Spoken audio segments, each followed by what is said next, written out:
আমাদের মধ্যে কেউই ভাবতে পারেনি যে ক্রিসের ফাইটটি এইভাবে শেষ হবে।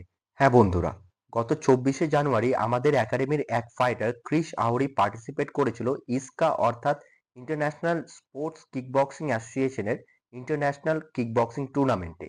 24 তারিখ সকাল 9টায় আমাদের ছিল রিপোর্টিং টাইম, তাই তাড়াতাড়ি করে উঠে আমরা পৌঁছে যাই ভেন্যুতে ঠিক সকাল 9টার মধ্যে।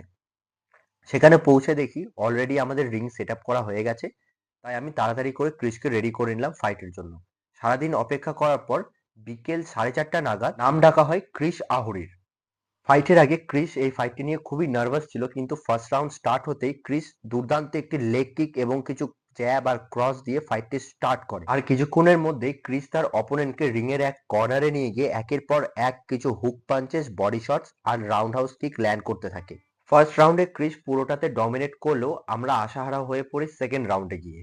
সেকেন্ড আর ফার্স্ট রাউন্ডের মিডিলে যখন ফাইট ব্রেক হয় তখন আমি বুঝতে পারি যে ক্রিস পুরোটাই গ্যাসড আউট হয়ে পড়েছে এবং ক্রিসের এক ফোঁটাও স্ট্যামিনা আর বাকি নেই। তাই সেকেন্ড রাউন্ডে এসে ক্রিসের কিক আর পাঞ্চের পাওয়ার একদমই কমে যায় এবং সেই সুযোগ নিয়ে অপোনেন্ট ক্রিসকে পরপর দুইবার নকডাউনও করে।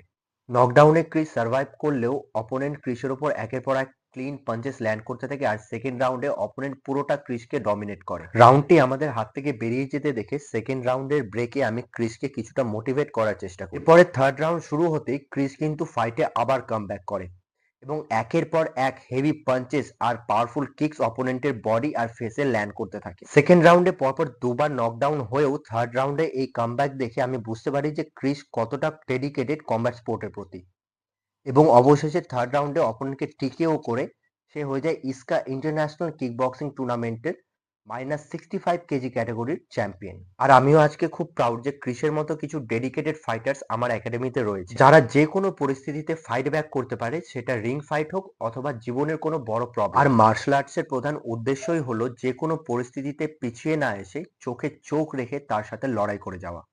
তাহলে চলো বন্ধুরা, দেখা হচ্ছে নেক্সট কোনো ফাইট ব্লগে। ততক্ষণের জন্য টাটা, গুড বাই আর জয় বজরংবলী।